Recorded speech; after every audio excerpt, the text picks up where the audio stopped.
So this is part 2 of the same vlog. और आज हम गए थे कॉबिन केव बीच में, जो कि हमारे बहुत नियर बाय था।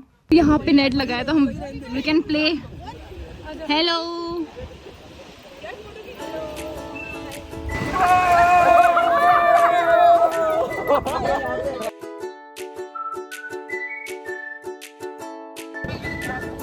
कर क्या रहे हो? अच्छा, पत्थर फोड़ने का चलो। आगे से मारो ना, मुझे दिखाई दे रहा कुछ।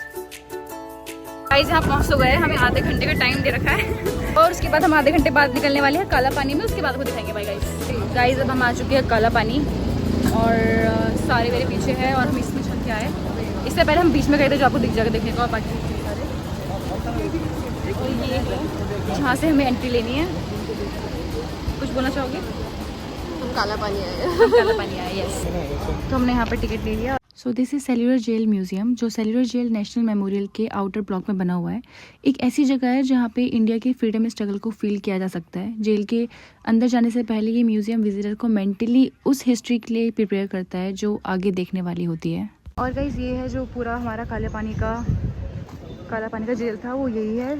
अभी आपको अंदर दिखाएंगे क्या क्या चीज़ें हैं यहाँ पे। थिंक इसकी अभी तक हमने सिर्फ मूवीज़ में ही देखी है सारी चीज़ें। अभी मुझे लिटरली मेरे सामने भी दिखाई दे रही है वैसे कुछ जेलें, एंड देखने में थोड़ा सा लग रहा है डैम भाई हाउ। और वो जितना भी ऊपर दिखाई दे रहा है ये पूरा यहाँ पे जेल दिखाई दे रही है। पूरी जेल है यहाँ से यहाँ तक। सिर्फ इतना सा गेट है यहाँ पे, इतना छोटा सा गेट है। जितनी मैं हूँ उतनी ही है ये पूरा। And this is considered to be the darkest chapter in the history of India. This is called cellular jail, जिसे काला पानी भी कहा जाता था।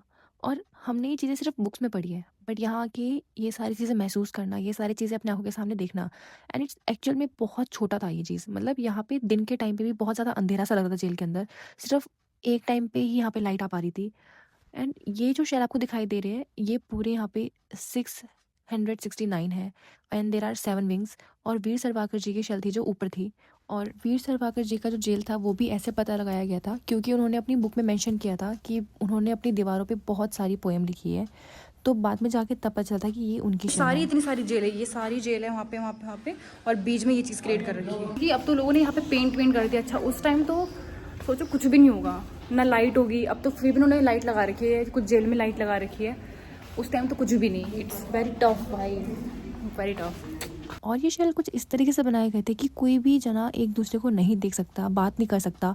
और जो उनके लॉक्स होते थे वो भी इतने दूर होते थे कि रात के टाइम पे वो लोग जो लॉक होता था वो अंदर ही फेंक देते थे। और जो बंदा था वो ट्राई करता रहता था बट फिर भी वो उसे ओपन नहीं कर पाता था। और इसी लोनलीनेस के लिए बहुत से जेलर्स थे वो भी मर चुके थे, जो हमारे फ्रीडम फाइटर्स थे।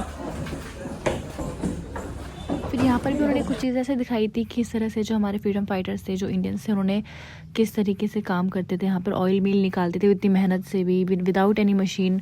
इस तरह से उनको पनिशमेंट दी जाती थी कि लोग वो लाचार हो जाए एकदम कि काम करने के लिए। और उन्हें एक स्पेशल ये कपड़े पहनाए जाते थे, फिर उनको पनिशमेंट दी जाती थी, which is very very difficult to see. उसके बाद हम यहाँ चले गए जो कि था फांसी घर, जहाँ पे वहाँ पे फांसी दी जाती थी। दे रखा है पूरा, ऊपर से जो खुलेगा दरवाजा वो नीचे तक आएगा। अभी हम सेंट्रल जेल में लाइट शो देखने जा रहे हैं, तो यहाँ पे काफ़ी भीड़ लगी है, आप देख सकते हो। तो बस ये भीड़ खत्म होती है, हम एंट्री लेंगे तो लाइट से एंजॉय करेंगे